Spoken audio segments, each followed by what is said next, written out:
Oh, you lizard-loving scum. First, you refuse to admit that King Kong threw your tiny little stinking little lizard god a beat down, and now you come to me to enlighten you on some of the scariest reptiles ever to roam the earth. Dinosaurs? No!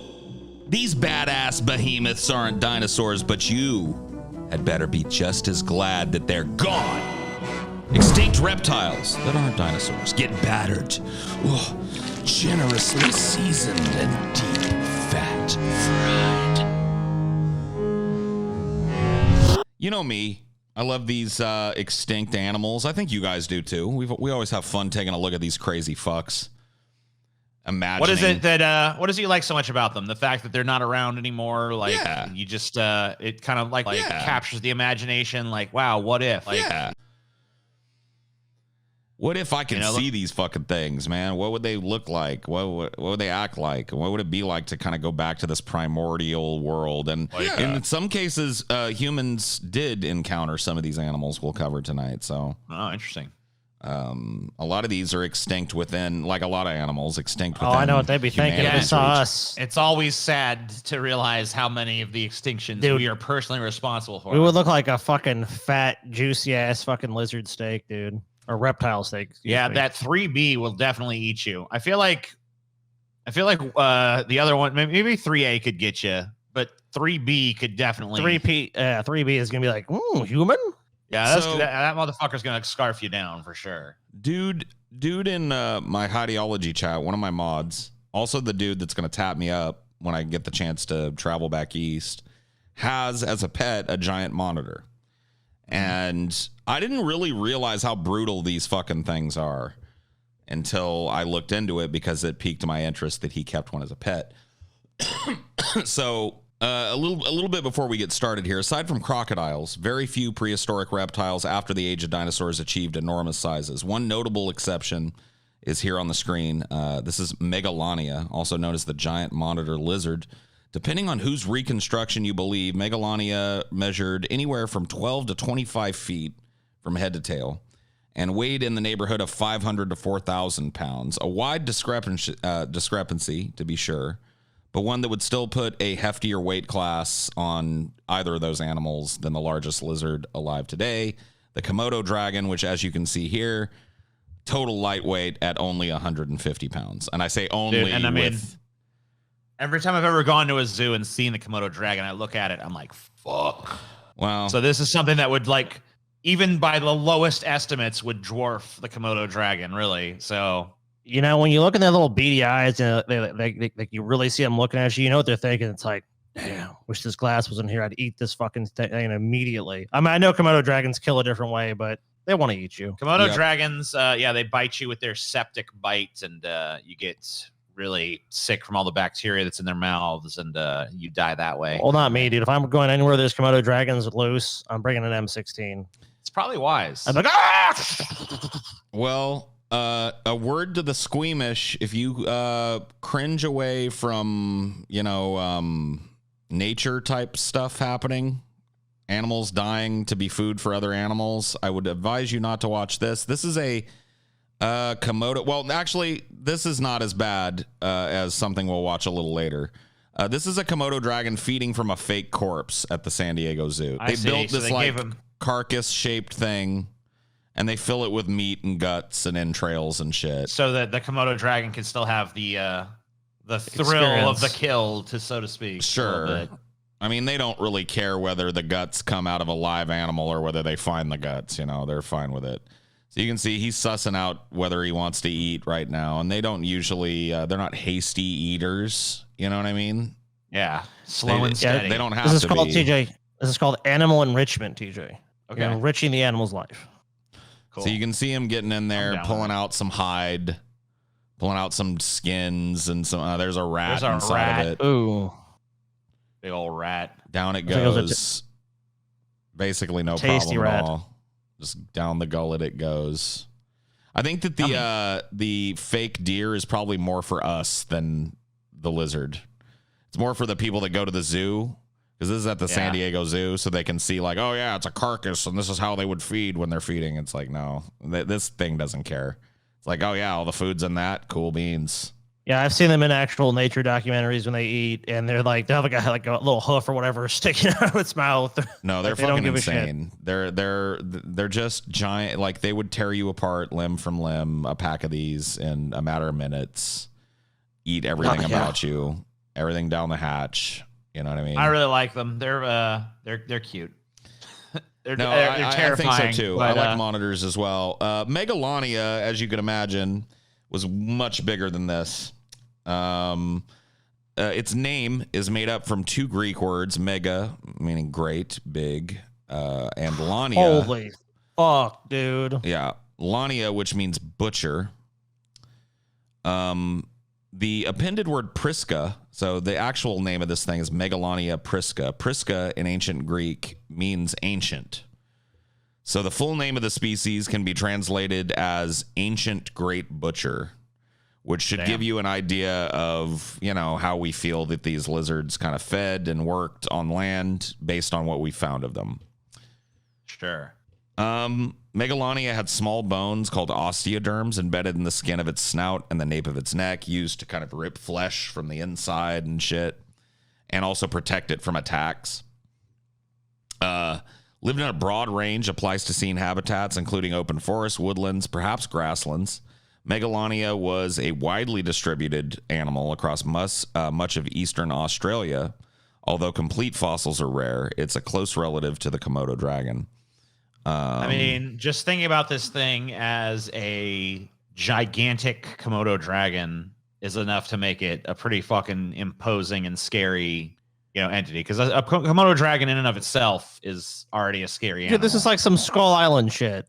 Yeah. Hell no. Yeah. No, fuck, dude. This thing will eat you so quickly. And I mean, probably its big downfall, more than likely, was the fact that it was so large. Because, I mean, there was definitely a time where all these animals got super big, and then that was just became a evolutionary disadvantage, and a lot of them died off. Yeah, there was like a whole thing in nature where it's like big, and then I guess some other part of nature came up with the counter to big, and then big was out. So well, there may have been human beings that encountered these. The youngest fossil remains of giant monitor lizards in Australia date to around 50,000 years ago, about 10,000 years before the time that scientists agree that these animals went extinct. So the first indigenous settlers of Australia might have encountered Megalania, and if they did, they were almost certainly a factor in the extinction of the beasts.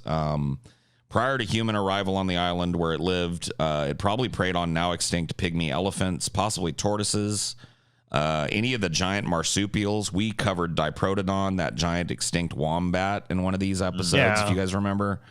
There was a Procoptodon, which was a giant short-faced kangaroo that it also probably fed on. So it was just basically an apex predator in its environment. It was the big bad fucking voodoo daddy of the forest. Until it met us, and then we fucked its ass up. Right. 'Cause we got spears and shit. So like other varanids, look, I am nature's greatest predator. It's like, not anymore, you're not. I fucking sharpened this stick. You're fucked now. You're dead. It's like, all right.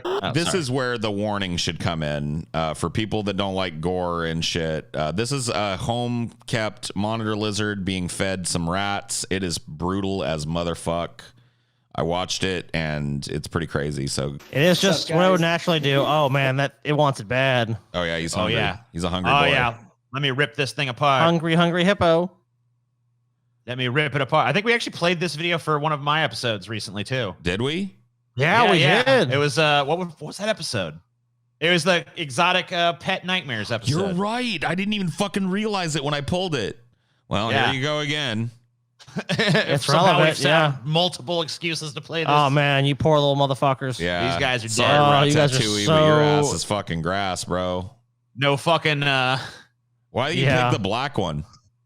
Whoa, racism, I guess. So I mean, you see this. It's like an alligator almost. It just fucking grabs and thrashes until the animal is dead. The alligator likes to do a death spin or whatever because it's in the water, right? But this is more like how a dog does it. Yeah, the shake. I mean, it's just brutal. Go back far enough. Yeah. That's basically to snap the neck so that this thing dies, so that he can eat it without any resistance. Yep. Which could be deadly, yeah. Especially if you swallow your prey. And like he's that, obviously digging into it with his teeth as well. Of course, he's fucking killing it. I mean, it's So twitching and still fighting, though, so it's actually still alive at this point. This little unassuming creature may have been the ancestor of the largest snake that ever lived that we're going to cover next, the Titanoboa. Dun, dun, dun, dun. Oh, hell no. Somebody call Ice Cube. It's the Titanoboa, and it's coming to theaters this fucking summer, 2024. Don't go fucking vote, because who cares about that shit? Titanoboa with Ice Cube. Oh, yes. Why Ice Cube? And the picture here. Hold on. Why Ice Cube, though? Because he's the only man with the master plan. Yeah. I can't say the rest of that line, but Gotcha. he's the man with the master plan. Let's just leave it there. He's going to do Dude, it. is that like is this thing eating It is. alligator? It's eating some kind of lizard or something. Or what the fuck is it Scotty, eating, dude? Let me tell you what it's eating. Whatever the fuck it wants. Okay, well, I have to agree there. Yeah, no, I don't know what I think it does look like. It's supposed to be a gator. So Titanoboa is an extinct snake that lived during the Paleocene epoch about 66 million to 56 million years ago. In what is now South America, is considered to be the largest known member of the suborder Serpentis.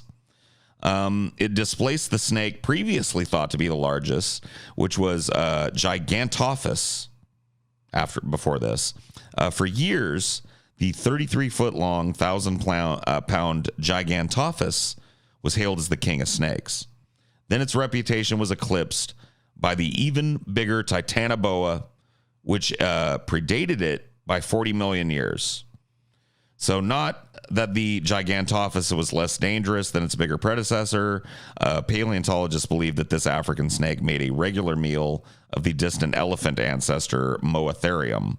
So big, giant, ancient elephants were eaten by the other snake. So let's not call it a pussy. Yeah. It's definitely no small potatoes, but it ain't no goddamn Titanoboa. Titanoboa. Dun, dun, dun. I love that music. What is that from? Because that's from something. It is from something. Dun, Sounds like it's Cape Fear. Oh, you know what it's from? Cape Fear. Fear. Scotty just said it. Cape Fear. Yeah. Scotty said it. Yeah. Cape Fear. All right, cool. That's the Cape Fear. I think both the remake and the original Cape Fear. I have not seen the original. Danny Elfman did the second. You've not seen either Cape Fear? No, I haven't seen the original. Oh, okay. The enormous serpent of legend thrived in the tropical jungles of South America some 5 million years after the extinction of the dinosaurs. Maybe it was the reason. Dun, dun, dun. What killed the dinosaurs, Scotty? Would it be the Ice Age? No. Wait a minute. No. Dun, dun. Yeah.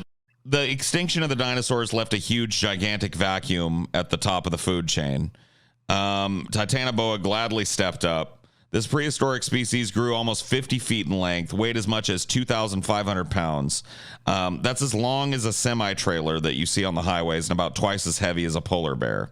Yeah, no thanks. That's a huge fucking animal. No, thank you. At its thickest point...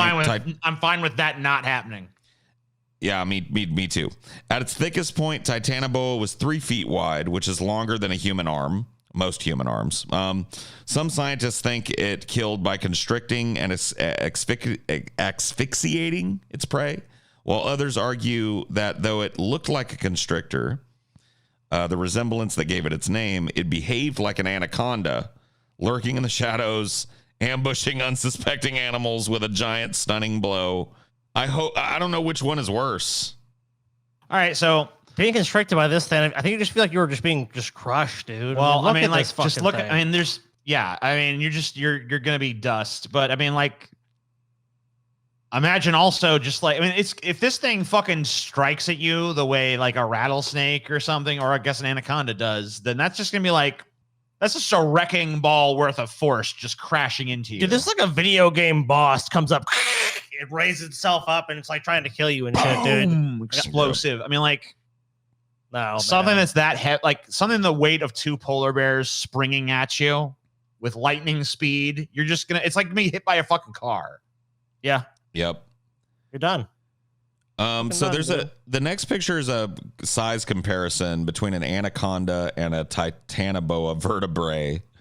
They look very similar structurally if you look at them. They do, yeah. But it was just a giant fucking anaconda. Basically, that's what they found out.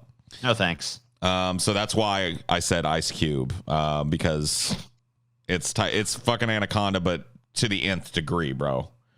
Oh, to the nth degree. You know what I mean?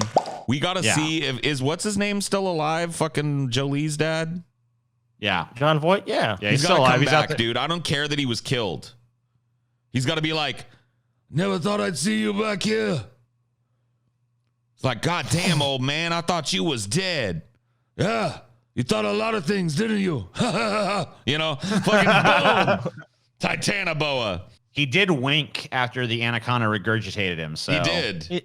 He made it through, dude. So like maybe he just fucking crawled away from there, lived to fucking sleaze another day. So I know he said. I know he said at the beginning of the movie, dude. Like we have the most fearsome anaconda, like a bunch of human skulls around and shit. Titanoboa just comes in. Yeah, dead. You start with the anaconda, but then the Titanoboa fucking comes along and fucking just eats the anaconda in one little gulp, just like. So it's 50 feet long. So what? In our movie, the fucking Titanoboa is 150 feet long. I mean, you know, who knows? Like it's not far off. Titanoboa is twice as long, 4 times as heavy as the modern day anaconda. The largest specimens of which are about 25 feet from head to tail. We're talking anacondas and weigh about 500 pounds. Right. So the story of its reappearance began in 2002 when a student uncovered a fossilized leaf on a visit to the massive coal mine at Cerrejón in Colombia. They also uncovered a massive vertebra, a vertebra far too large to belong to any jungle serpent on record. It was an incredible find, and researchers immediately began combing the mines for more fragments of the jungle titan. Over the next few years, the team managed to uncover the remnants of 28 of the enormous serpents, and not 1 but 3 skull fragments, allowing them to piece together a full-scale replica of a snake so large and frightening that it left no doubt about its place in the new jungles of the world. South America recovered fairly quickly from plunging global temperatures in the wake of the KT extinction. That's the Ice Age. I'm sorry. The you want to handle it for me, Scotty? The what killed the dinosaurs? Wasn't it the meteorite? Was it the meteorite? Maybe I hit it. Was it the meteorite? Was it disease? It could be. When the giant meteor is believed to have struck the Yucatan, throwing up clouds of dust that obscured the sun and rendered dinosaurs extinct. During the Paleocene epoch, modern-day Peru and Colombia had tropical climates. Cold-blooded reptiles such as the Titanoboa tended to grow much larger in the high humidity. Think about that shit. I've been talking to you guys about global warming, dude. Is going up, global warming. That just means giant snakes are fucking coming back. Dipshits. Prepare yourself for Titanoboa 2. Electric Boogaloo. Guys, let me tell you, in the jungles, the Amazon were burned down.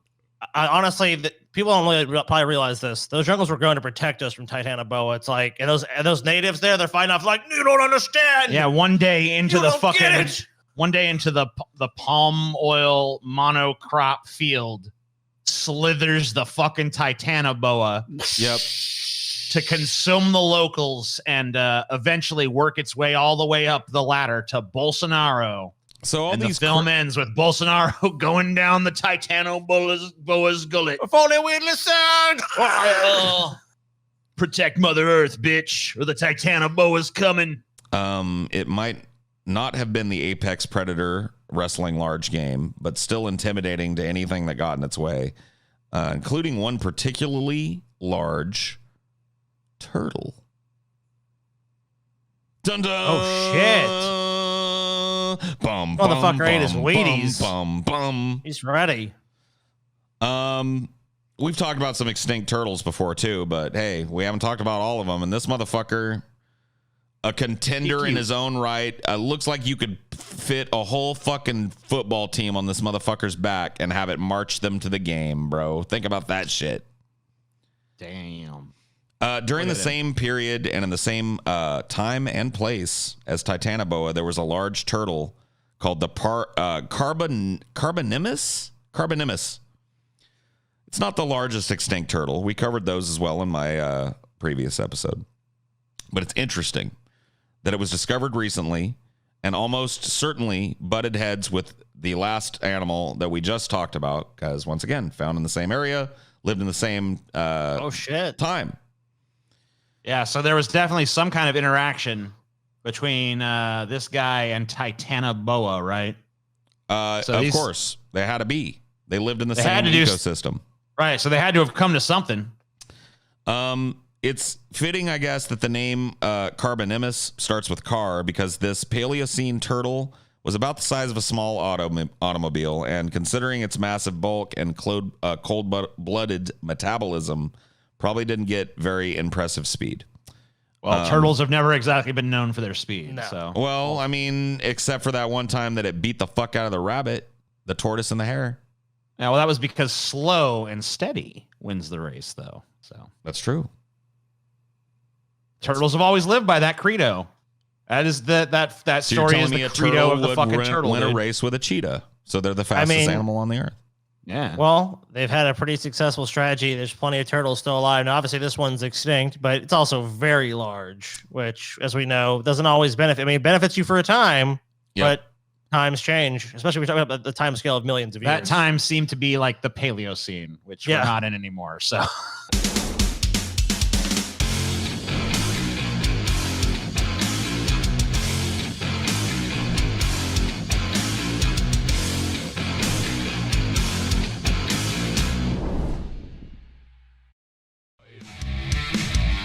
Deep fat fried.